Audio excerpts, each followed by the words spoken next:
দেখছেন সবার খবর, সবার নজর, বার্তা এক নজর। পান্ডুয়া তেলিপাড়া মোড় সুকান্ত সদনে পান্ডুয়া ব্লক তৃণমূল কংগ্রেসের উদ্যোগে দাওয়াতে ইফতার মাহফিলের কিছু মুহূর্ত। এই দাওয়াতে ইফতার মাহফিলে উপস্থিত ছিলেন সপ্তগ্রাম বিধানসভার সম্মানীয় বিধায়ক তপন দাশগুপ্ত, পান্ডুয়া বিধানসভার বিধায়িকা রত্না দে নাগ, হুগলি শ্রীরামপুর সাংগঠনিক জেলা তৃণমূল কংগ্রেসের সাধারণ সম্পাদক সঞ্জয় ঘোষ, সে সমস্ত অঞ্চলের প্রধান উপপ্রধান সহ ধর্মপ্রাণ ভাই বোনেরা উপস্থিত ছিলেন।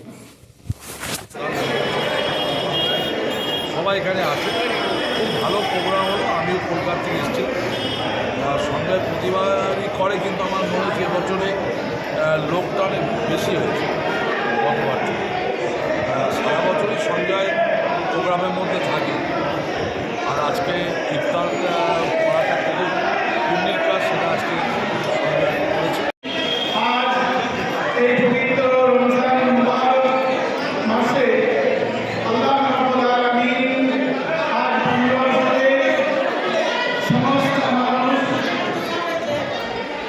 মাননীয় মন্ত্রী মহাশয় এবং মাননীয় বিধায়ক মহাশয় এবং সমস্ত জ্ঞানী